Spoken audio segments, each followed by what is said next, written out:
And here we go. Okay, so today we have a lot of awesome topics to cover. Just as a heads up, if you want to join the community, we have the Masters of Marketing Facebook community. We may start a group on LinkedIn as well, but right now you can get all the content, and we should be live streaming in the Masters of Marketing right now. Boom, we got that going. Ross or Caleb, if you want to share around to some different like Facebook groups or share on Facebook, that'd be rad. All right, today I wanted to talk about copy hacking in content. It's a very important topic. It's looked at as not necessarily something, we all go to English, we all take English in college and high school. We graduate and essentially we're like, okay, we know how to write copy. Well, we actually don't. There's so many tips and tricks around writing copy that there's so many tools out there that you can use that can make you more effective communicator, can make you a little bit tighter on your speech, tighter on your game, and with an eye towards conversion or an eye towards influence or just an eye towards entertainment. Okay, so one of the first things I want to go over today is this article that I found yesterday. This kind of like spurred the conversation of like where we wanted to go today. And this is in one of the SEO groups. So I'm in SEO groups, I'm in CRO groups, I'm in PPC groups. And this is one of the most interesting things I've read in weeks around the SEO game. So what this analyst did was they took 17,500 pages that he found on the search web, started to analyze it with NLP. NLP is natural language processing. So they take the content, they take the whole entire article, they pump it into it, and depending upon if you're using positive or negative words, essentially you can start to analyze and understand the tonality of a page, because pages have tonality, right? So essentially, what did we learn? I'm going to tell you the TLDR. What did we learn is they go through their experimentation, how they scored, what the different libraries they were using. There's one really good one out of Germany called Spacey. And then the other, that's all based off of, most of these libraries are all stealing and copying from each other. One's the Stanford NLTK library. But essentially this is the money shot. Okay.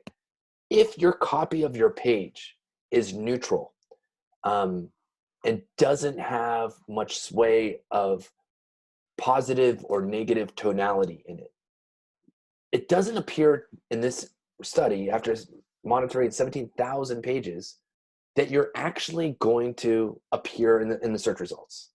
That's huge, right? That's like huge information. You can start to attribute all different types of like conclusions from that. One example of a conclusion from that is, why do we have clickbait titles anymore? Well, it has an opinion, it has a tone, it has something that pulls people in.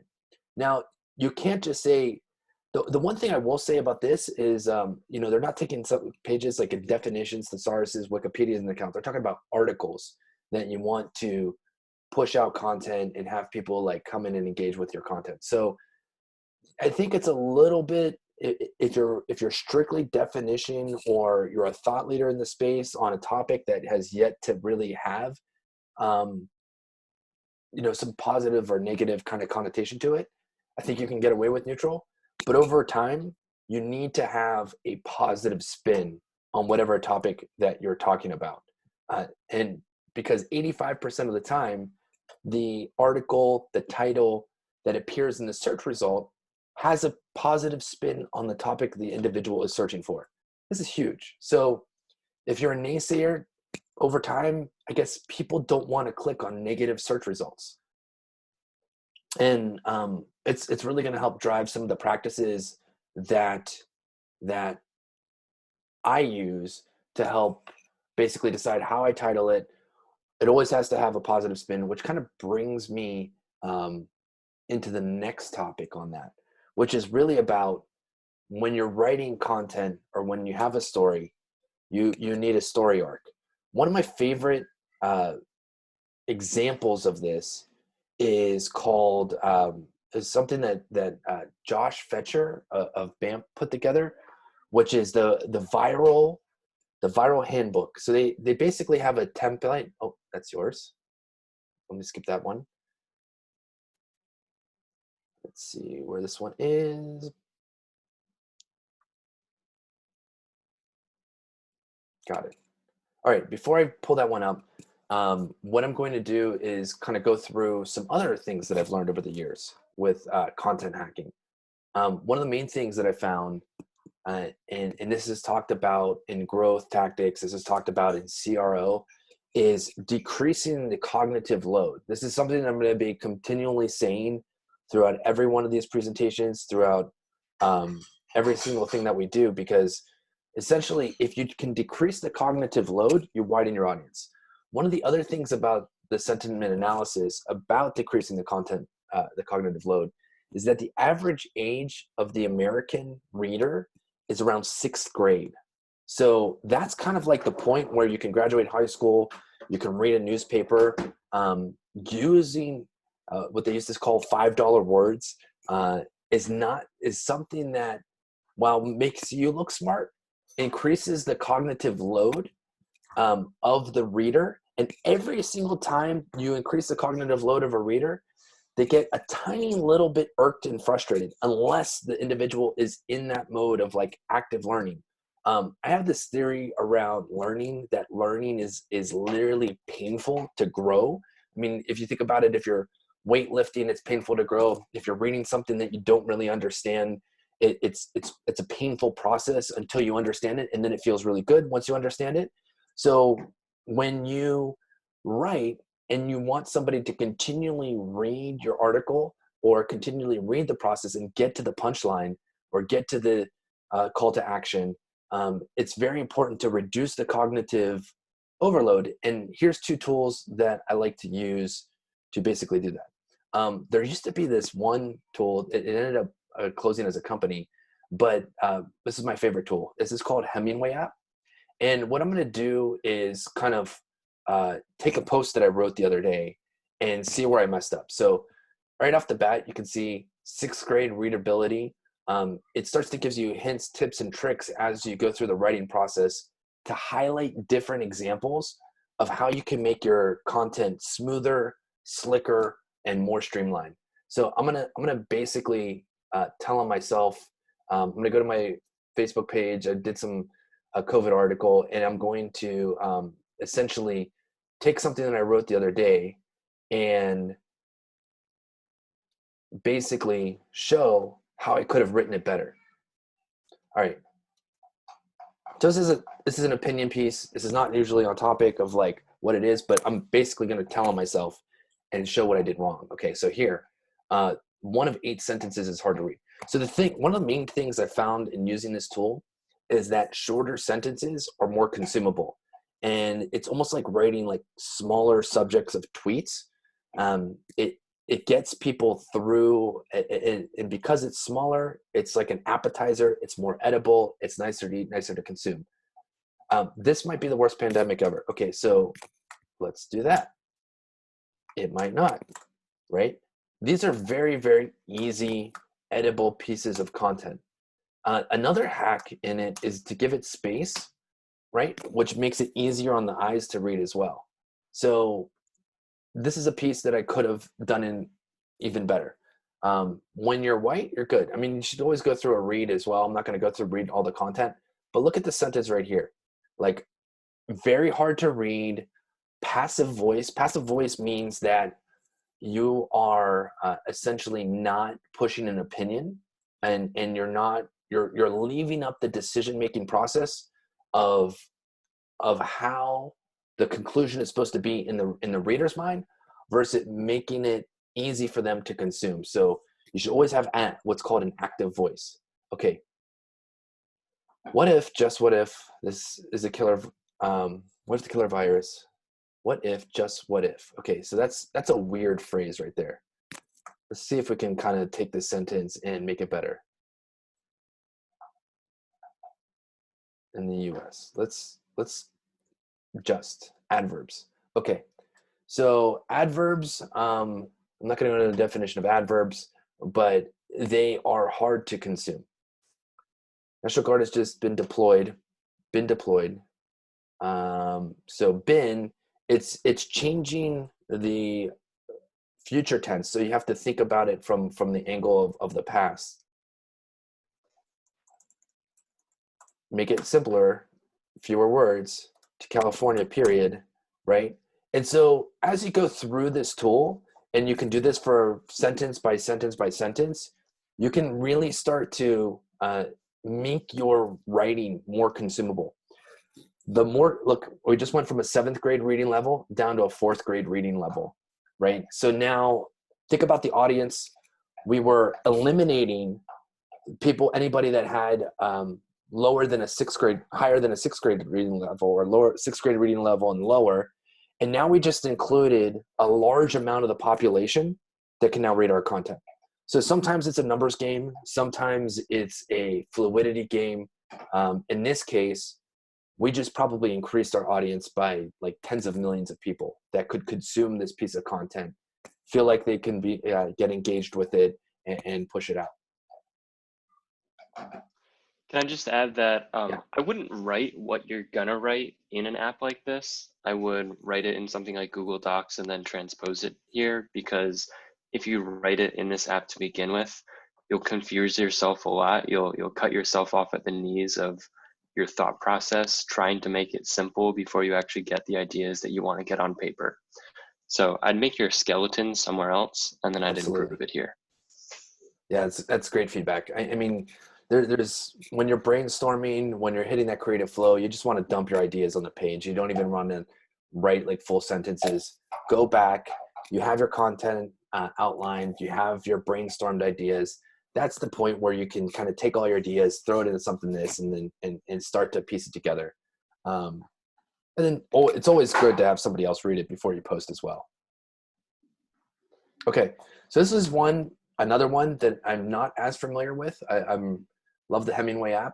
We're going to do the same thing in the Espresso app again. We're going to take this same piece of content and throw it in there. And this one is supposed to have content around sentiment, analysis, other words. As you hover over the different words, let's see. Cool. This helps you as well figure out the exact way your content can be cleaner. So it's a little bit more pinpoint and nuanced than the Hemingway app. What Hemingway app looks at the context of the sentence as a whole. This one starts to look at what are all the filler words: might, most, right? So these filler words, just, much, most, might. What I'm doing here is I'm not taking an active voice. I'm not taking a position specifically, and I'm doing this for empathy because it's COVID and it's a morbid topic. So I'm trying to, not offend anybody or come off as empathetic. So it's actually particularly on purpose. I'm using might in most of the time in generalizations. So, because I'm, really trying to figure out on the content. Really trying to clarify the ideas through conversation, right? And we got an extra long sentence. Cool. So in one sentence, I had over 40 words. And so this is another tool too that a lot of people recommend. I don't use it as much. I mean, you can kind of like get down in the nitty gritty. It really starts to give you a clear understanding of bad forms of communication, right? So good forms of communication are you're able to get an idea across. Bad forms of communication, you're not necessarily getting the idea across in the most effective way possible. And these are two tools that I think are awesome that can help people help communicate better and make their writing tighter. Cool. Using that, can we transition quickly into talking about Broetry? Can you share the link? I just put in content tools. Share this Hemingway app. Share this in Hemingway app. Oh, Broetry? Yes. Yeah. Love the Broetry. So if you just copy and paste this into, this is my Broetry. Your Broetry.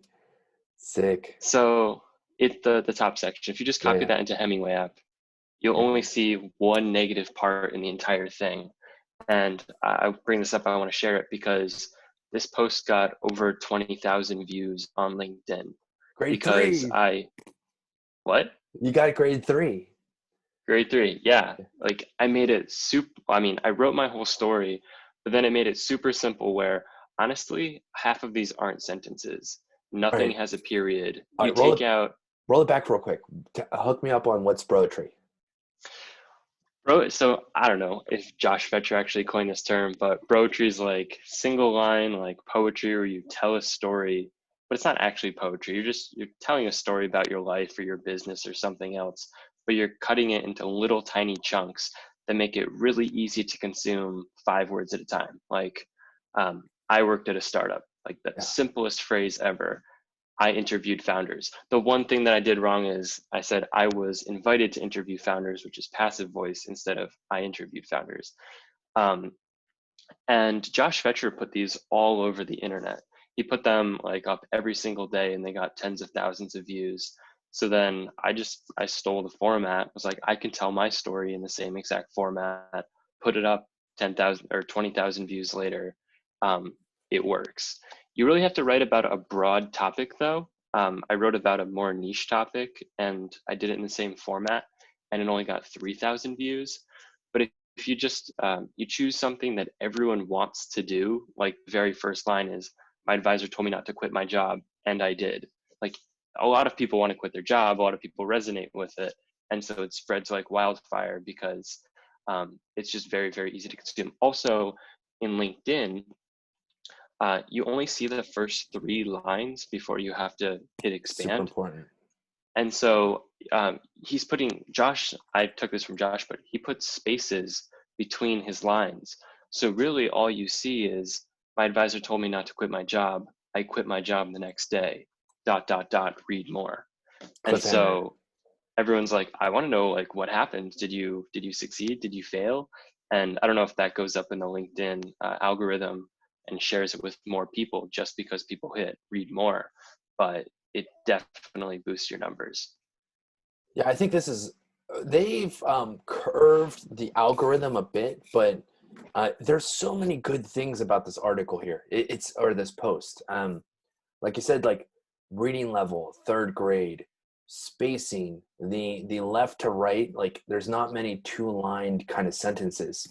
What's happened is that uh, as people have moved from the desktop and reading like kind of long form content in the desktop to becoming on mobile, you've had to like change your writing style and even like reduce the grade level and the content that is associated with that so that people can make it even more consumable by mobile.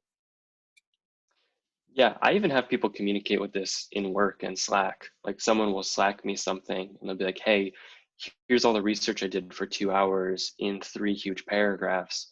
And as I go through Slack, I go, cool, can you rearrange this and send it to me in 1 sentence chunks? Because otherwise I'll get lost in your research and I'm busy. I'm just going to move on to the next thing.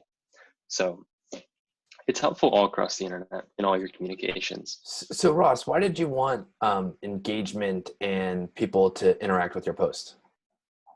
Did you just find the post? Yeah. Um, why did I want engagement? Um, well, one, I just started a new company. So I wanted to tell people this is the reason that I started a new company. These are, yeah, I know.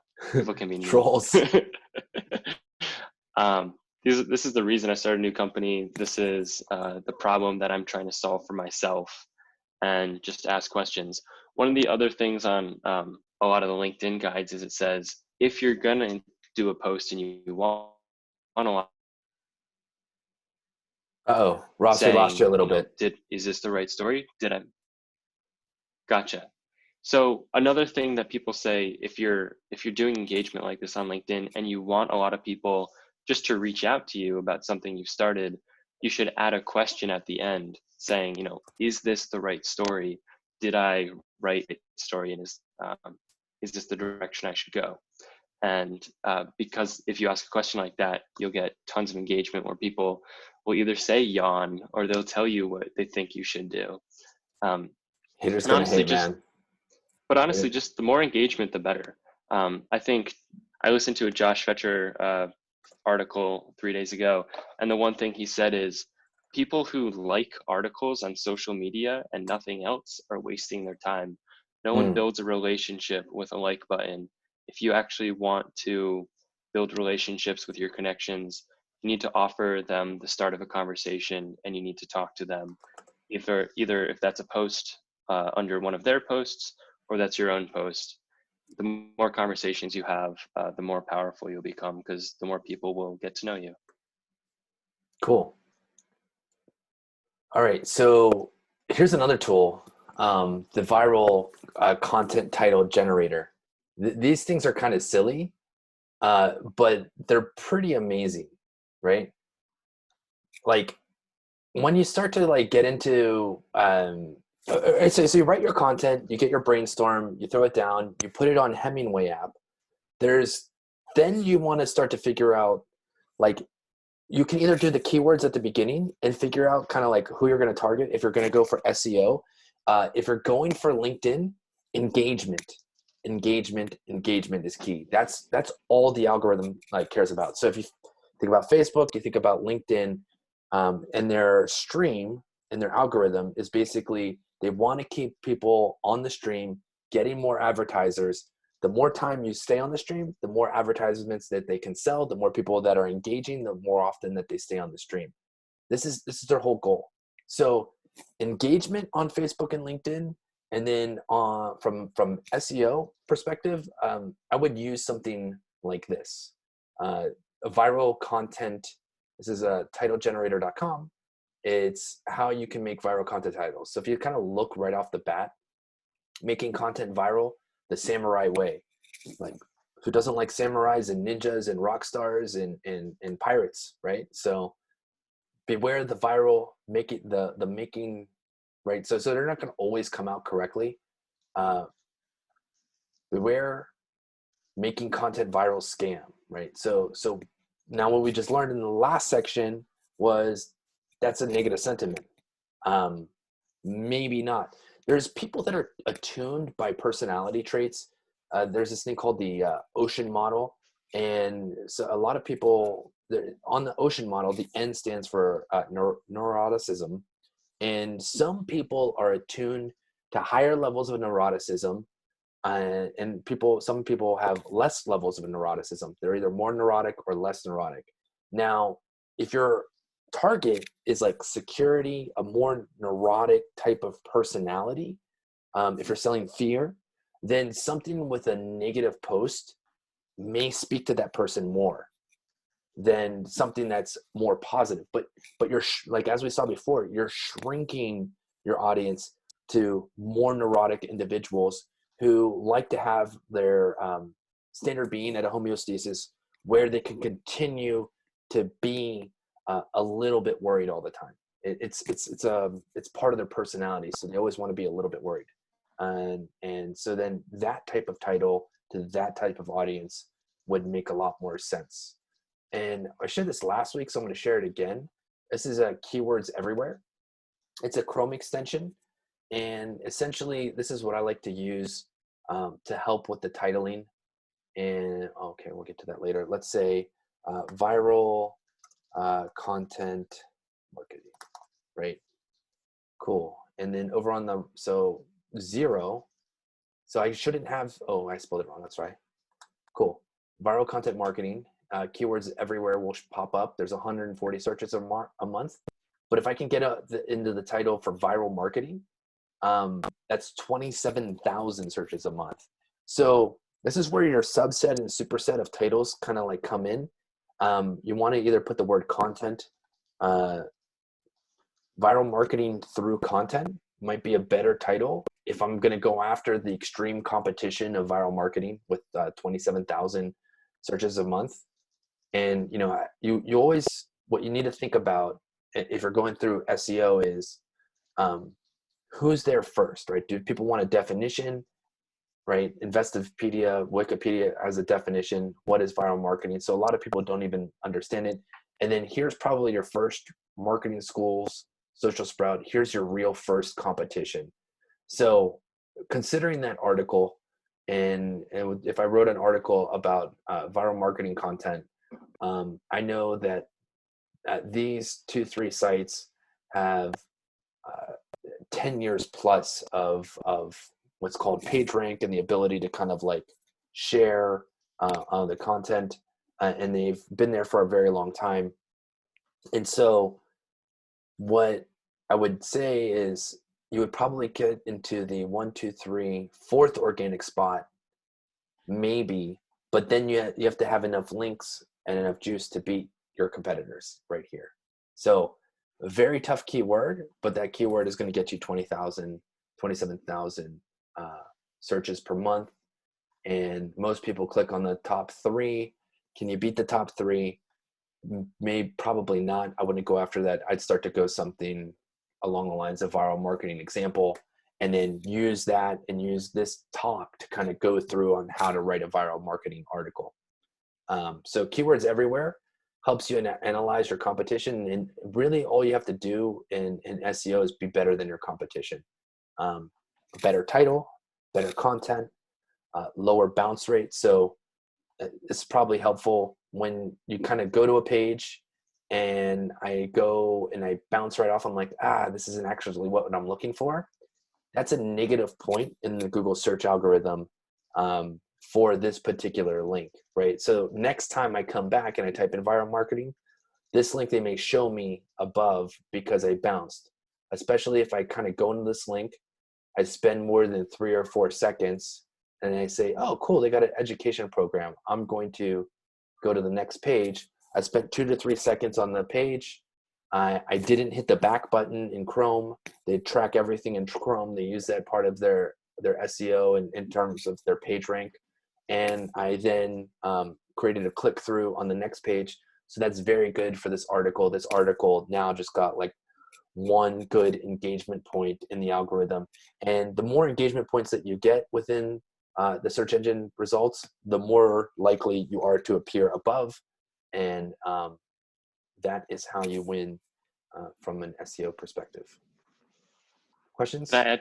Yes, sir. I'm going to add to that. There's also tools where you can put keywords in your domain names. And this is, I don't know if this is a new phenomenon, but with so many new extensions coming out like .com, .event, .marketing, there's a lot of people who say, like, for every article, you should have a different domain that has all of the keywords for that article in it. Like, if you write something on keywords for marketers in SEO, it's, keywords SEO.marketers, and that'll also add to the strength. Yes, sir. Clean URLs in WordPress was like a very classic way that they do that. WordPress is really good. Okay. That's all I got for that. Ross, what do you got? I got SEO best practices. I just slacked you something if you want to jump in, just have a conversation about it. I don't really have a presentation so much as just talking through them and talking about all of our experiences and what we've posted on LinkedIn to make them happen. Okay, so this is a document from one of Josh Fetcher's group of the LinkedIn best practices. And if you haven't seen this, I'll share it so everyone can read through it. It's by Manu Goswami. And there's just some great stuff in here that kind of goes over some obvious things that you're like, oh yeah, I totally do that.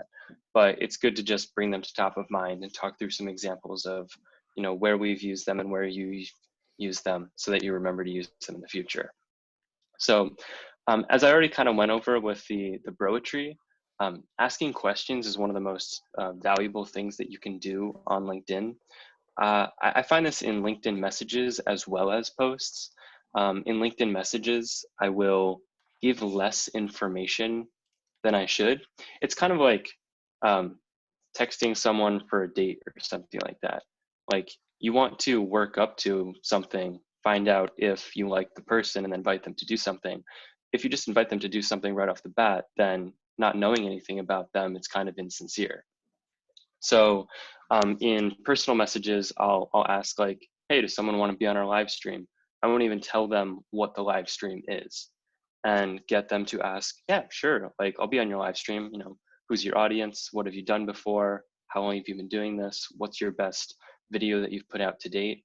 And start that conversation. And you can also do this in posts where you put up your opinion. This is something that I've been working on. is this the right thing to be working on? Does anyone know anything about the industry that I don't know that would change my point of view and what I should be working on? And the comments below will pile in, and responding to those people, you can respond in the post, you can take it offline to a private chat. And that's just one of the best tools that I've used for starting conversations, is asking people opinions. Can you talk a little bit more about you're asking opinions, but can you talk a little bit more about why you think kind of not giving all the information works? Um, so a lot of things that I receive from marketers where they give all of the information up front, like you receive an invitation, you're like, sure, I'll connect with you.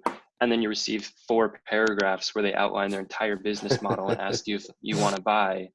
Um, First of all, I think that just happens so much that it's very easy to ignore, uh, because I'm just so used to that mode of being marketed to, that I go, this isn't a sincere person, this isn't a conversation, this is an advertisement, ignore. They're trying to So use you, right? part, Doesn't it feel like dirty, like they're trying to like take advantage of you or push something on you that you didn't ask for? exactly. Uh, Yeah. yeah. And also when they're like, I'm really excited to connect with you, and you're like, sure, I'm excited to connect with you too. I always ask, what can I do to help? And if the person has like a full-time job and they have 20 years experience and have this side project they really want to work on and they don't have time to work on it, then that sparks an amazing conversation of, I have this $100 million idea and I would work on it, but I have a full-time job and I don't have the time. And then you build like a great rapport with that person. If you ask the question, what can I do to help? And the immediate response is, just buy my product, then instantly I'm again turned off, because I know that this isn't going to be a conversation. This is going to be a sales pitch. And if I wanted to sell, I would reach out to whoever I was, interested in buying that product from in the first place. So that's part of why I don't give all the information. The second of why I don't give all of the information is I want to find out what they're interested in. I can't hand them a survey and say, what's my net promoter score and what 5 things do you care about my business? But just recently in asking people if they want to be on this live stream, hey, do you want to come on our live stream? It's to all marketers. Great. Then the person asks, who's the audience? Who are they composed of? Great. Now I know I need on my fact page to give to all future speakers a breakdown of who's in my audience. Second question, can you send me your best video to date so that I know kind of the format? Great. Now I know that I should be uploading all of my videos, and I should maybe always have the one that I think is the best linked somewhere as we progress and get better. And so in starting that conversation, now I know 3 more things that people care about that I didn't know they cared about. If I just ask them to buy my product, then all I know is I don't want your product, or I do want your product. I don't actually know the reasoning behind it. So how So many touch points or questions or like let's say you are intending to sell somebody on LinkedIn, like when do you think it's okay to ask for the opportunity to pitch or sell? I usually ask for the opportunity to pitch or sell when they ask for the opportunity to pitch or sell. Um, like if someone has a project that they're working on, even if they don't want you to buy your product, when they're like, hey, can we chat quickly about a project? I go, cool, I'd love to chat about your project. Can we also chat about my project at the same time? And then you get on a phone call where each of you's on the phone call pushing their own agenda. And so they're excited to be there because they're going to get something out of it. And each is happy to help the other because the other is also going to get something out of it and is helping them. Isn't this crazy time consuming? Uh, yes, but you can like automate the top of the funnel, where I reach out to everyone with the same question that connects with me, which is just, hey, everyone connects for a reason. What can I do to help? And not a lot of people respond to that question, but the people that do respond have very high intent. And um, you can you can go through a conversation with someone like 5 or 6, back and forths, and then they'll have a conversation with you. And those 5 or 6 back and forths, I just hop on LinkedIn every morning for 20, 30 minutes Yeah. and try to provide as much value as possible. As soon as you start a conversation, someone says like, how can I help? I'm just like, I actually dump a paragraph at a time. Like, these are all of my experiences. This is what I've learned. If you want to learn more, like, let's hop on the phone. They ask another question. I do that again. And I can talk to 20 people in 20 minutes, dumping a paragraph on each of them, which doesn't really take that much time or thought from me because I'm just talking from my experiences. And then 20 conversations is a pretty good pipeline to have for me. Amazing. God. What was the biggest piece of takeaway from this message from Manu on this? From this piece? Yeah. Biggest takeaway. Or like what was like, oh wow, that's cool. I didn't think about that before. That's hard. There's a lot of great stuff in this. I don't know. I think like the thing that I would recommend everyone else do is just this one, the personal anecdotes, where it wasn't really a takeaway because I was like, oh, I do that already, but it was doubling down, like I totally have to do this. And it comes back to the phrase, anyone who calls himself a marketing expert, I don't trust. And anyone who calls themselves an experienced marketer that I trust. And if What you're about just a master talking of about marketing? if you have a master's in marketing, I Yeah, don't know. what if you I call always, yourself a master of marketing? I don't know. I'd rather be a PhD in marketing, but that's just me. Uh, but if you speak from your experiences, no one can say that you're wrong. Like no one can say that you quitting your job, like, or you running this campaign and it didn't work. Tossing. Did you lose me? Briefly, but got it. Gotcha. Just Nobody, yeah. basically, I think what you were saying is that nobody can shut down your personal experiences and your personal anecdotes because they're real and they're yours. And yeah, but as soon as you get super hypothetical and you say, you run this type of campaign with that type of campaign in right. 2020, Right. it will work, then the haters can hate and be like, have you done this? How do you know? Where's your N of $1 million or 1 million email receipts to show that you've actually, Yeah. you have statistically significant information? Yeah, that's the power of also case studies, right?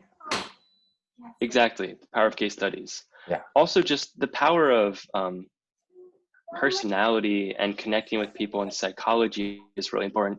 Even if you don't teach anyone anything, that post that I posted that got 10 or 20 million, not 20 million, 20,000 views, I didn't actually teach that much about marketing. I just reinstated something that a lot of people had a similar experience with, and they wanted to hear that someone had the courage to quit their job and to start their own thing. And if you can talk from personal experiences where you're like, hey, I actually did this thing and it was kind of heroic or kind of, out there, and I don't think a lot of people do it, but a lot of people want to do it. If you just state it and you ask other people if they want to do it or what's holding them back, then you'll get a ton of engagement just because it's something that makes you vulnerable. And a lot of people have a really big difficulty being vulnerable in public, which is honestly another thing that Josh Fetcher says all the time. He shows pictures of himself, holding cats and stuff like that and smiling and just being a human being. And if you can share personal anecdotes where you teach people, but you can share personal anecdotes as well where you just show yourself being a human being, then despite the silicon and the computer between you and your audience, they'll feel like they have a more personal connection to you. Yeah, this totally reminds me of this quote, and I think it really kind of like wraps up a lot of the stuff that we've talked about today in terms of content and in the fluidity and communicating through content. Is that if you want a post to go viral or you want something to go viral, you need to explain something to people that have already been thinking themselves with the clarity of thought that they weren't able to explain themselves before. So you're clarifying an idea, and I'll find the tweet or the post that rephrase this. I totally like hacked up that that I did not have the clarity of thought in this particular comment to say it as eloquently as the original poster and the original author. But that's really what it's all about. It's being courageous and putting yourself out there, and then having the clarity of thought that you can say it better than most people can think it. And they'll agree and they'll like and they'll engage and they'll want to be part of that story because they've been thinking it, but they didn't really know how to express it. It's the reason that if you've ever seen The Mentalist, like the guy who can tell you what you're thinking has so much power over you because he understands you better than you understand yourself. And it draws an aura of awe. You're like, how does this guy know what I'm thinking before I've said it out loud? It's how Amazon gets you to buy so much stuff because they show you what you want to buy before you even knew you wanted to buy it. That's crazy. It's true though. It's in the whole retargeting thing. Cool. I got one more wrap up for today. Do you want to close it out? Anything else on this topic? No.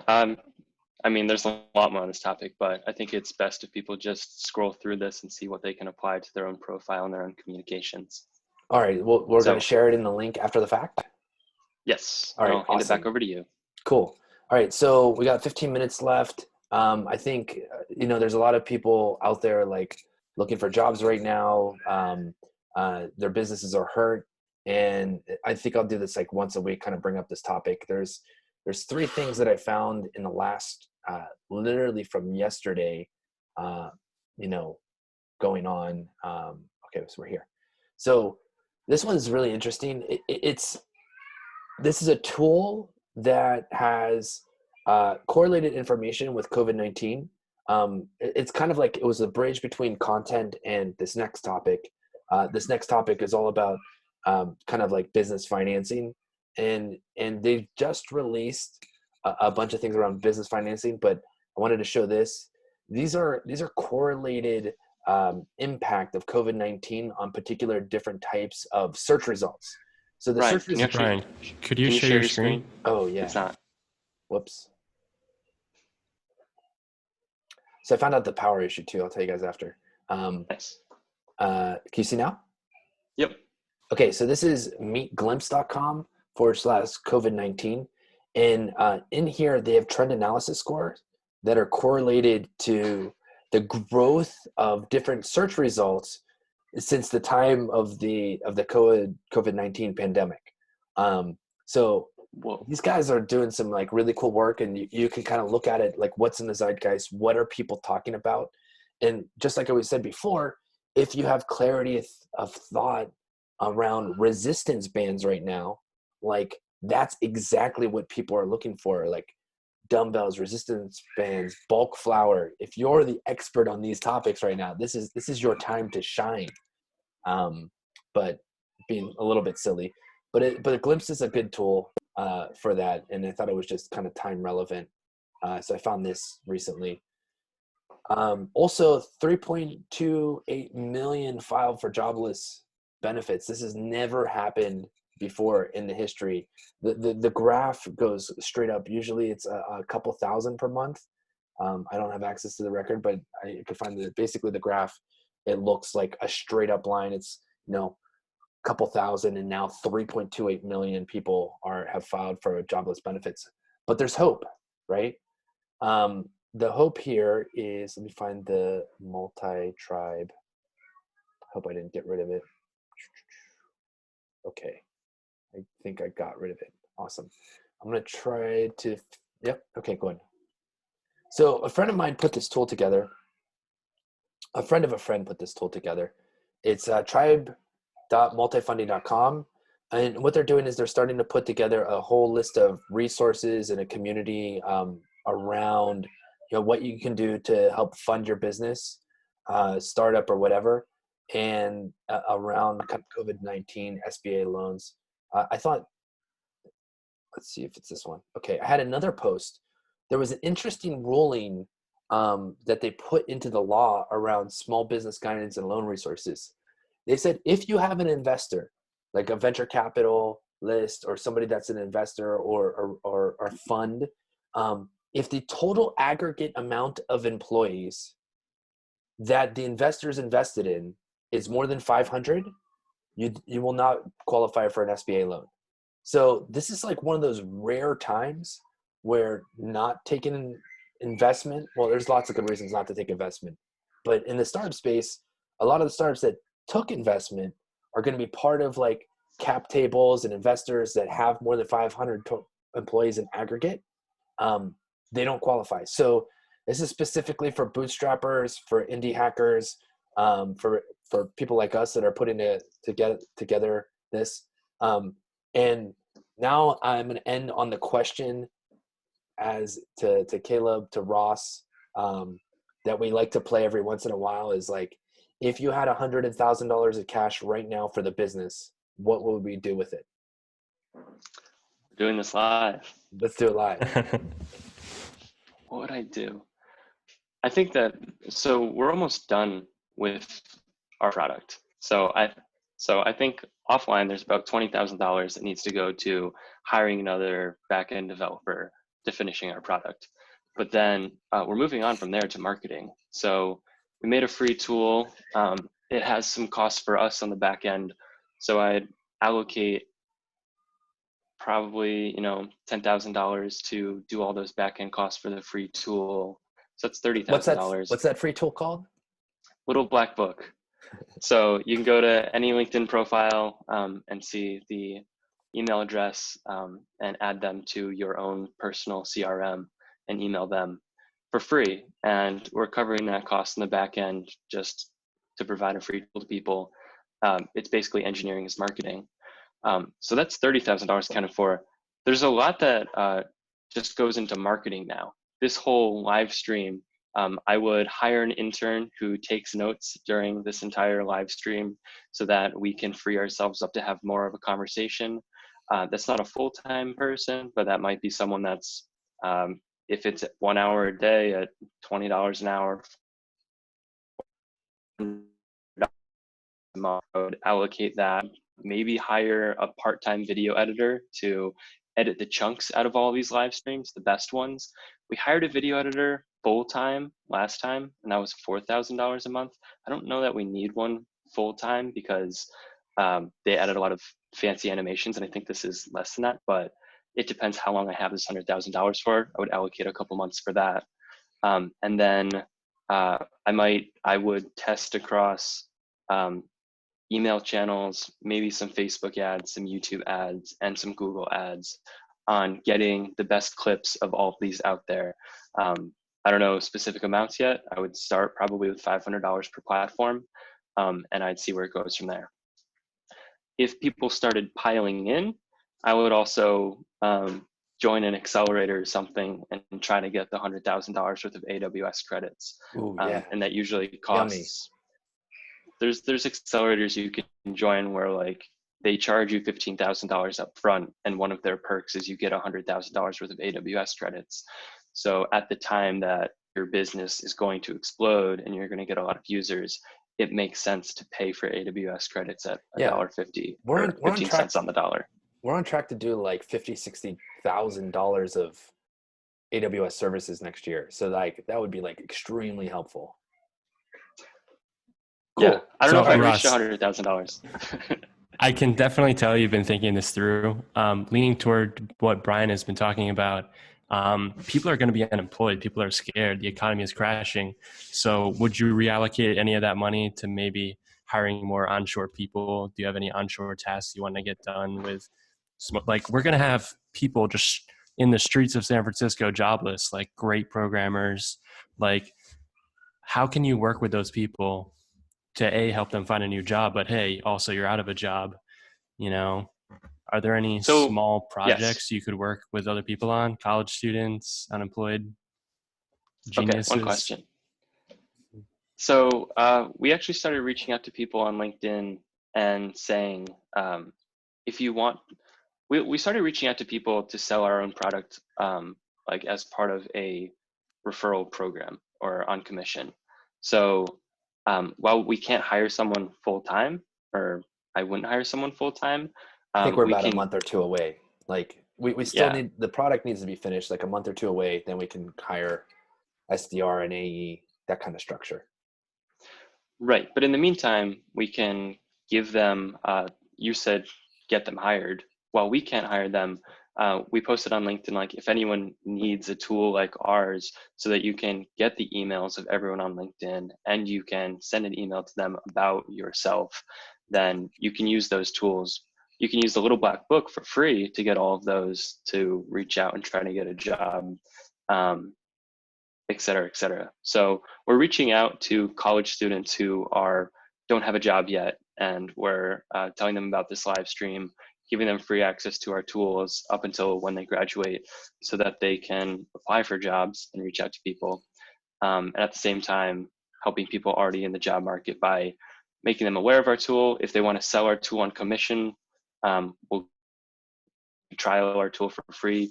We might make some deals where if you're selling for us on commission, you can have our tool for free so you can use it to sell on commission. You can also use it to explore your other job opportunities. So that's kind of how we're operating. As far as our core team of engineers. Is this a strategy that other people on this live stream could take advantage of? Like, what are your key bullet points? And do you think there will be more competition for these freelancers as the job markets change? I think we'd identified a couple different audiences before. One, senior college students are going to have a really tough time getting a job.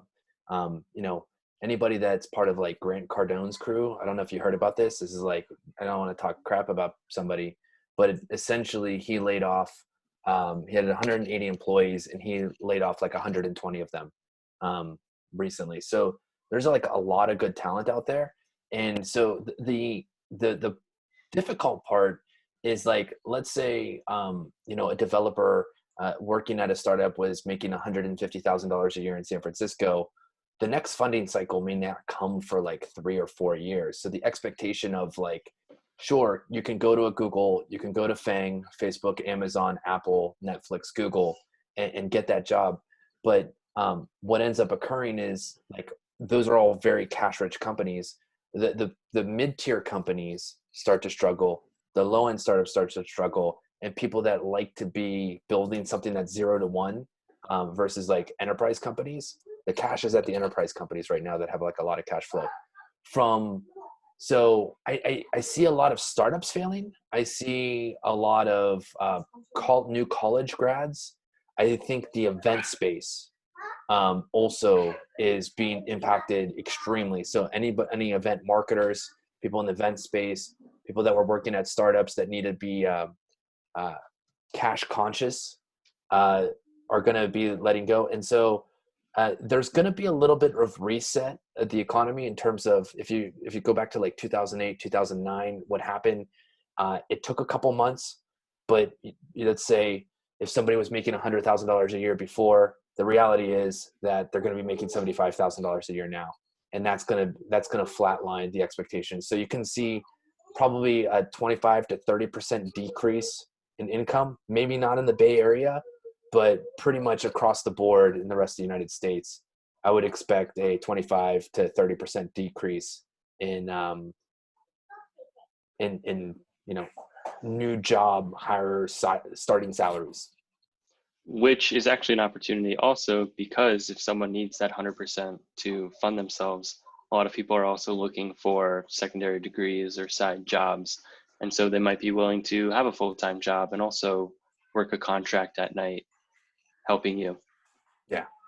Yeah, it adds a lot of like labor liquidity to the market, which is good with businesses with capital. And I think that's kind of going back to this SBA loan.